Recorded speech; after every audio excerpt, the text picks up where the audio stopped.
শুরু করিতেছি মহান আল্লাহর নামে, যিনি পরম করুণাময় এবং অত্যন্ত দয়ালু।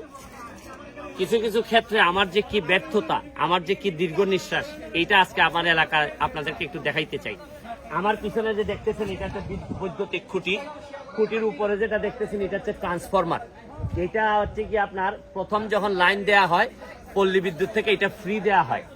ফ্রি দেওয়ার পর এটা যদি কোনো কারণে নষ্ট হয় অথবা চুরি হয়, তাইলে পল্লী বিদ্যুৎ 50% টাকা দেয়, আর বাকিটা হচ্ছে কি এখানে যারা গ্রাহক আছেন এই ট্রান্সফরমারের অধীনে তাদেরকে এই টাকা পরিশোধ করতে হয়। কিন্তু দ্বিতীয়বার যদি চুরি হয় অথবা নষ্ট হয়, এই ক্ষেত্রে পুরা টাকাটাই গ্রাহকের দিতে হয়। তো এটা আমি খবর পাইলাম যে এইটার খরচ হচ্ছে গিয়ে প্রায় 80,000 টাকা।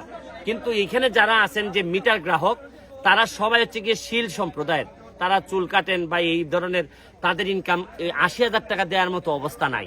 তখন আমি পল্লী বিদ্যুৎকে ফোন দিলাম, পল্লী বিদ্যুৎ বললো যে ভাই এটার কোনো আইনই নাই, পুরো 80,000 টাকা দিতে হবে। তখন আমি বললাম যে ঠিক আছে, আমি এমপি হিসাবে আমি কিস্তি আকারে দিব। তো আজকে কিস্তি আকারে 80,000 টাকা 10,000 টাকা জমা দিয়ে ট্রান্সফরমার আনছি। এখন প্রতি মাসে মাসে আমাকে 10,000 টাকা করে দিয়ে এদের 80,000 টাকা শেষ করতে হবে। তো যে কারণে আমি আপনাদেরকে দেখাইতেছি যে বাংলাদেশের সিস্টেমটা কিভাবে তৈরি হয়েছে। চুরি করছে চোর, চোর চুরি করে লাভবান হয়েছে। আবার এখন টাকা নিয়ে পল্লী বিদ্যুৎ লাভবান হয়েছে। পল্লী বিদ্যুৎ এটা বিক্রি করছে সাধারণ গ্রাহকের কাছে, আর মাইর খাইছে কারা? সাধারণ গ্রাহক। অথচ চোর ধরার দায়িত্ব ছিল কিন্তু থানা পুলিশের, বা ব্যবস্থা গ্রহণ করার কথা ছিল হচ্ছে থানা পুলিশের। থানা পুলিশও এখন ব্যর্থতায়, আমি এমপি হিসাবেও ব্যর্থতায়। আবার লাভের লাভ হয়ে গেল পল্লী বিদ্যুৎ আর চোরের। আমি চোরকে ধরার জন্য যা যা করার আমি এখন কাজ শুরু করছি। কিন্তু কিভাবে মানুষ বিভিন্ন এলাকায়, এই এলাকায় নাকি এই গত কিছুদিনে প্রায় 15 থেকে 20টা ট্রান্সফরমার চুরি হয়েছে। এখন বুঝেন, এক তো ক্যাপাসিটি চার্জ, তার উপর আবার এখন ট্রান্সফরমারের চুরি হওয়ার জন্য চার্জ।